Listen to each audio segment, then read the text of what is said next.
D.C. Council member Trayon White is among the more colorful politicians in our entire country. You remember he in 2018 accused Jewish people of controlling the weather, and then in an effort to try and survive that publicity crisis, I guess, he went and took a tour of the Holocaust Museum, but he got bored and he left halfway through. Yeah, that's Trayon White. He's a character.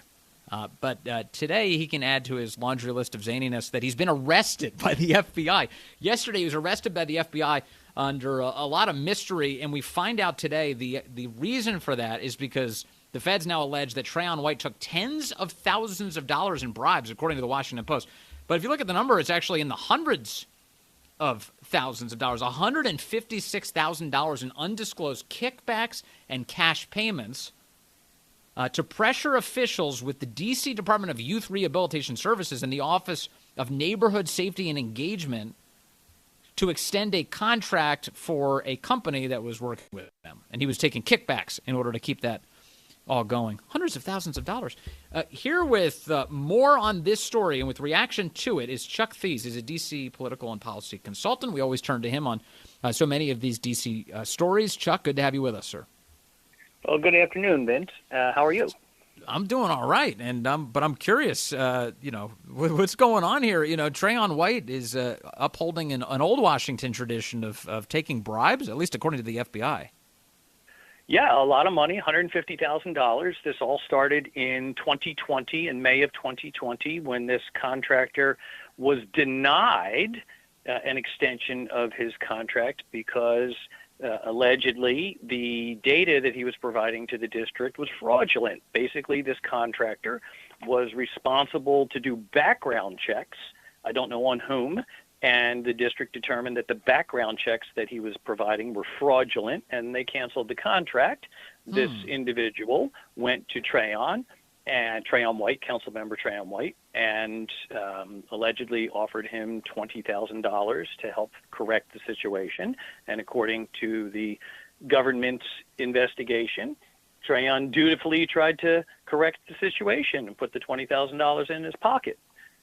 Some time transpired. This contractor found himself in some more trouble. I believe it's PPP loan fraud and other forms of fraud. And in the process of that, disclosed that he knew of a corrupt public official in D.C. More investigations were done.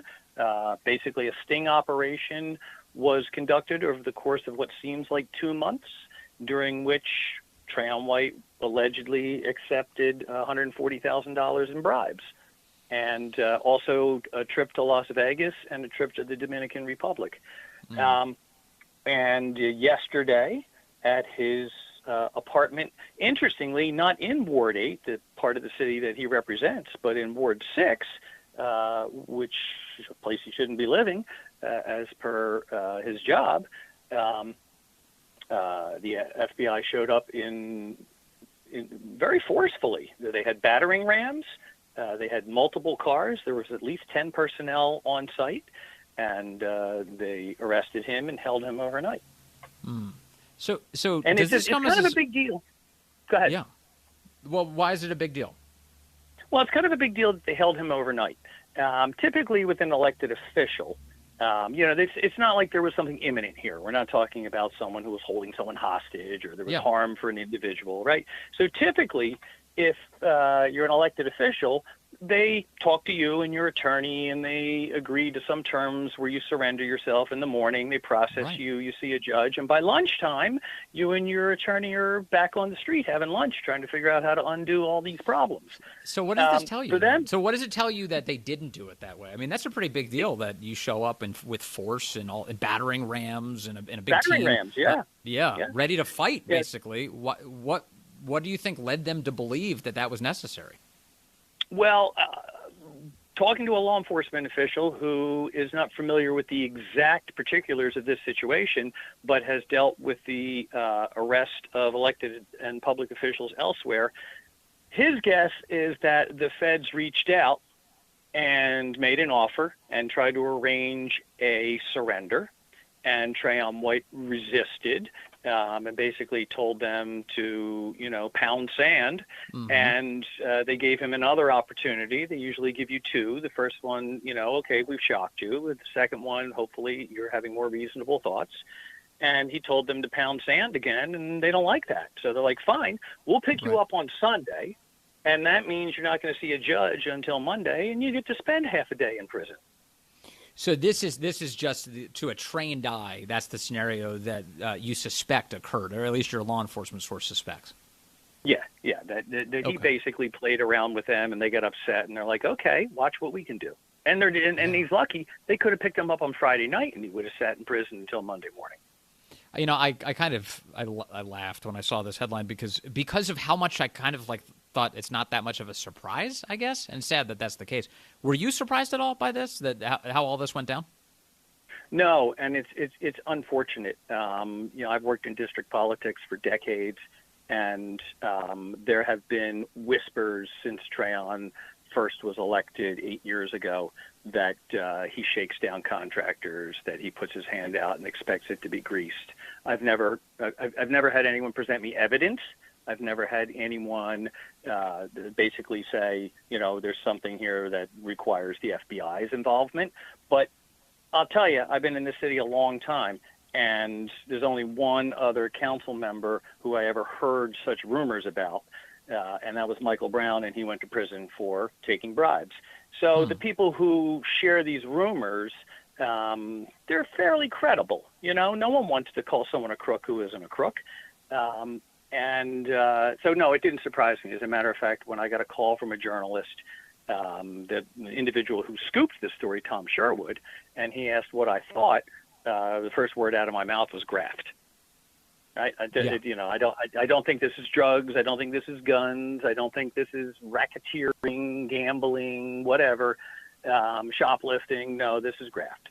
And, so in the mystery of last night's news headlines, because we knew that he was arrested, and Tom Sherwood calls you and you're like, hey, what's going on here? And you thought this is probably bribery. Yes, absolutely. Bribery or a shakedown. There's various ways of going about doing this. But this comes as no surprise to me. And it's just unfortunate because the people who are represented by Trayon White live in a part of the city where people have the greatest needs. It has the highest violence. It has the highest rates of truancy. It has the highest rates of juvenile malnutrition. I mean, everything in society that isn't a good metric can be found in Ward 8. Therefore, those are the individuals who require the most effective, honest representatives in government so that maybe government can help to meet their needs. And instead, here's a guy who's using his influence to look out for himself and also, in effect, stealing from at-risk children. One of the programs that this disreputable contractor sought to secure was a $5.2 million program to help at-risk youth. And when you shake that program down for $150,000, that's $150,000 fewer dollars that can go to helping at-risk youth. So this is really, this is bad on many levels, and good on none. Do you think it's possible that this isn't just Trayon White, that there are other lawmakers who could be caught up in this? I don't think there are any lawmakers in D.C. that would enter into a scheme with Trayon White. None of them really respect him. You mentioned the Rothschild Jews controlling the weather conspiracy theory that he publicly espoused some years ago. There have been other instances where he has made his fellow council members squirm. I can't imagine anyone involving themselves in a criminal enterprise with him. So even the average D.C. council member knows it's a bad idea to go into business with Trayon White. Absolutely, even the below average D.C. council member, but this doesn't necessarily mean that this ends with Trayon White. I'm not at liberty to say who the contractor is because I'm only 99% sure, and I don't want to defame a contractor that potentially isn't the one involved in this. But if it is the one who I think is involved in it, they had prior involvement in the D.C. lottery and sports gaming contracting scandals. as a subcontractor to that. And, it's just amazing how talented some of these companies are. They can do violence interruption programs for children and also manage the lottery. It's amazing. It is amazing. Obviously, it's amazing. So obviously there isn't a firm that has those capabilities, and certainly not a firm that's involved in $10,000 and $20,000 and $30,000 bribery schemes, because that shows that they're a bunch of half-wits. Yes. But it leads you to wonder, is this the tip of the iceberg? My friend in law enforcement says that when they roll out charges like this during the course of the investigation, it's not uncommon for them to find other wrongdoings. And as we know, when dealing with the feds, the first rollout of charges and the first plea bargain offer that they put on the table is like the best, right? It only gets worse from here. So am I saying that Trayon did other things that are wrong and illegal? No, because I don't know that. But am I saying that based on history, very often the tip of the iceberg is rolled out, and the feds basically say, take this deal before things get a lot worse for you. Yes. That's what history suggests. So does the arrest of Trayon White mean that there's no more corruption in D.C.? Is it over now? because like when we talk about bribery, honestly, one of the things I first thought was like, okay, he was arrested for bribery, but bribery, that sort of seems like a pretty commonplace thing in D.C., but perhaps at lower levels. But I hear all the time, like, the difficulty in permitting and licensing, and unless you're greasing palms, you're not going anywhere. So they didn't cut the head off the serpent yesterday. They stepped on a worm. And the number of people in district government and district politics who are disreputable was only reduced by one yesterday. Mm-hmm. It's unfortunate, but it is a reality. But I'll tell you one thing: the feds have been gun shy in D.C. Because they did botch some investigations in the last decade. They took out Kwame Brown and Michael Brown and Harry Thomas, all who were proven to be crooks. But then they went after Vince Gray, the former mayor, and it turned out to be a witch hunt, and he was ultimately vindicated, or as I like to say, vinsticated. Mm-hmm. And you should like that too, Vince. I do. I appreciate that. And they were a little gun shy after that because it was very embarrassing for them, as it should be. And I'm glad that they're no longer gun shy because, it's just like driving down the highway. If there's no cops on it, people do 70, then 75, then 90, then 100.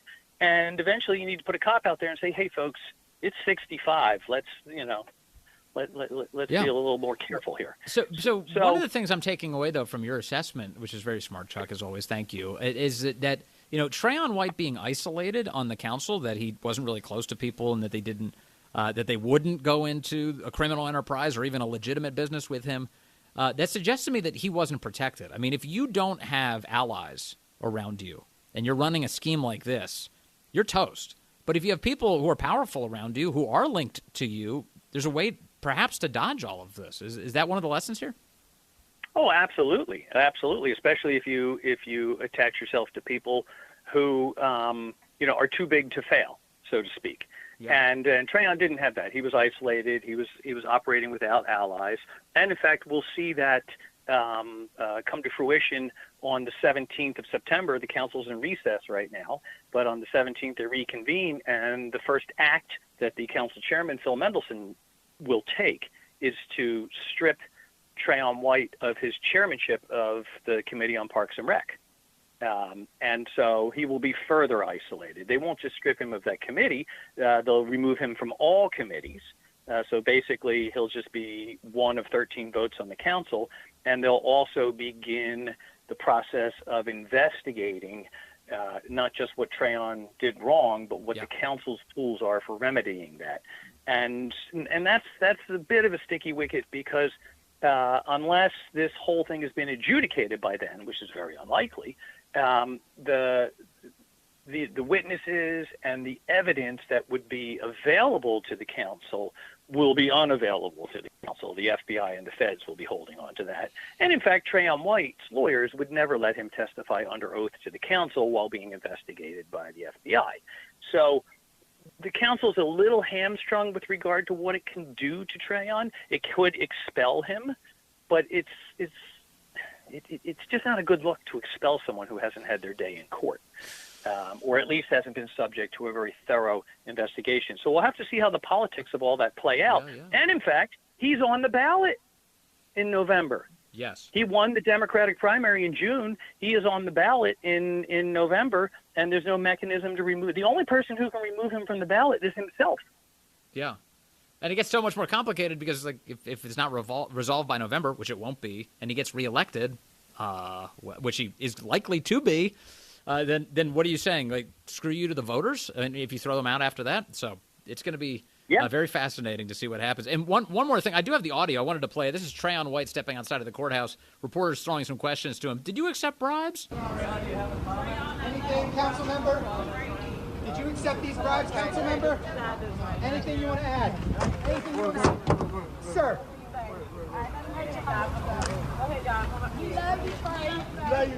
Love you, Trey.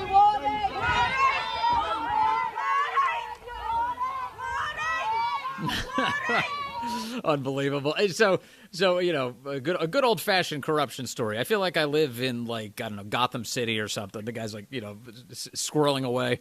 Did you accept bribes? No answer. Yeah. Well, you know, I was really hoping for a press conference and a lengthy statement and a lot of questions and answers. Yeah. I had actually popped an entire bowl of popcorn awaiting that. And so I'm a little disappointed, but based on Councilmember White's history, it won't be long before he's either on Instagram or Twitter or using some other method to push back on all of this. I actually think he'll dig in and fight it. Might even believe that he could win a jury trial. And hey, let's keep in mind, these are allegations. Yeah. Nothing has been proven in court. That's right. So, that's right. And I wonder who he will say is behind all of this. I just wonder.